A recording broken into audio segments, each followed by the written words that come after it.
বর্ধমান থেকে ফেরার পথে দুর্ঘটনার কবলে মুখ্যমন্ত্রীর গাড়ি, মাথায় সামান্য চোটও লাগে তাঁর।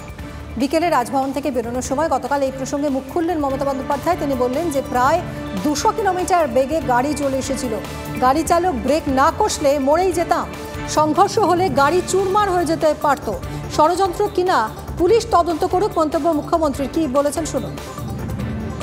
আমি জানি না, একটা কোনো গাড়ি আমরা দেখতে পাইনি, গাড়িটা কি আমরা বেরোচ্ছিলাম, ধরো আমরা একটা গলি দিয়ে বেরোচ্ছি তো, আর ওই গাড়িটা প্রায় 200 স্পিডে যাচ্ছিল, যেতে যেতে মানে আমাকে গাড়িটা প্রায় ড্যাশই করে দিত এবং গাড়ি মানে পুরো মরেই যেতাম ওখানে আমার যে ড্রাইভার ছিল পুলিশের, ও সঙ্গে সঙ্গে ব্রেকটা কষে এবং বুদ্ধিমানের কাজ করে ব্রেকটা কষেছে।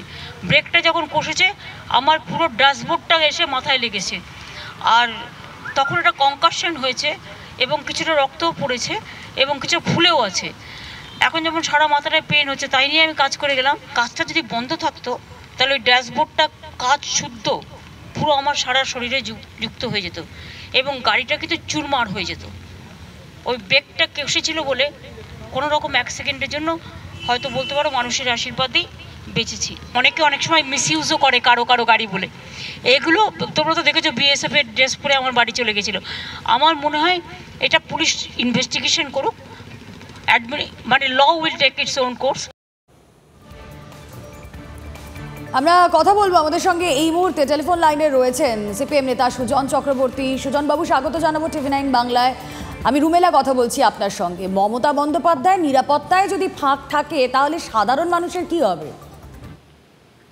প্রথমত মুখ্যমন্ত্রীর সুস্থতা কামনা করি। তিনি কালকে আহত হয়েছেন, অসুস্থ হয়েছেন। তিনি যা বলেছেন প্রায় মরে যেতে পারতেন, খুবই ভয়াবহ। আমি ওনার সুস্থতা কামনা করি। তবে মুখ্যমন্ত্রীর চলাফেরাতে নিরাপত্তা এতবার বিঘ্নিত কেন হচ্ছে সেটা খুবই দুশ্চিন্তার ব্যাপার। ভুবনেশ্বর থেকে উনি ফিরছেন, প্লেন, নিরাপত্তা, মরে যেতে পারতেন। হেলিকপ্টার, কদিন আগে শিলং খুব বিপদে পড়েছিলেন। নন্দীগ্রামে যাতায়াতের সময় কি গাড়িতে একটা পা ভেঙে গেল, খুবই খারাপ ব্যাপার। গুরজান সিং মনে আছে, কোলাঘাট লরি ঢুকিয়ে প্রায় মেরে ফেলার ব্যবস্থা করছিল নাকি। তবে এখন আবার 200 কিলোমিটার বেগে আসছে, কি হয় কখনো? 200 কিলোমিটার বেগে গাড়ি পশ্চিমবাংলায়, জানি না পথশ্রীর বিশেষ কোনো রাস্তা ওটা কিনা, 200 কিলোমিটার বেগে একটা গাড়ি প্রায় মেরেই দিচ্ছিল।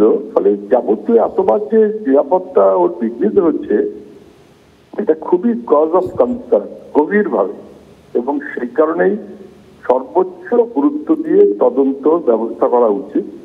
সেটা মুখ্যমন্ত্রী পুলিশকে দিয়ে করাবেন, নাকি কোর্টের মনিটরিং এ করাবেন, নাকি রাজ্য পুলিশ তো বহু ক্ষেত্রে ফেল করছেন, সিবিআই বা কাউকে দিয়ে করাবেন। কিন্তু মোদ্দা কথা খুব গুরুত্ব দিয়েই তদন্ত করে রাখা উচিত।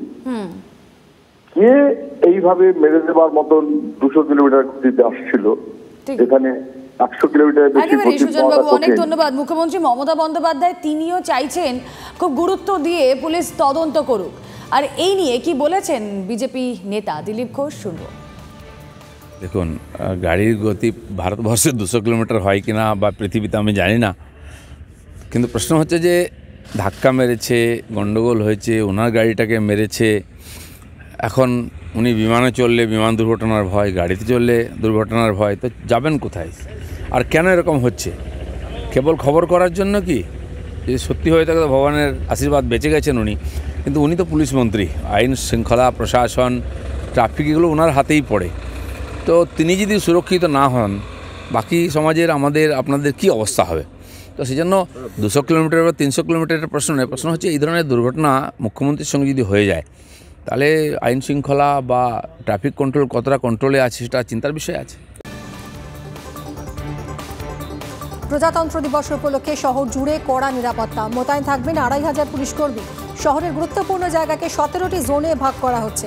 প্রত্যেক জোনের দায়িত্বে থাকবেন একজন ডেপুটি কমিশনার পদমর্যাদার অফিসার, সঙ্গে থাকবেন 125 জন ইন্সপেক্টর পদমর্যাদার অফিসার।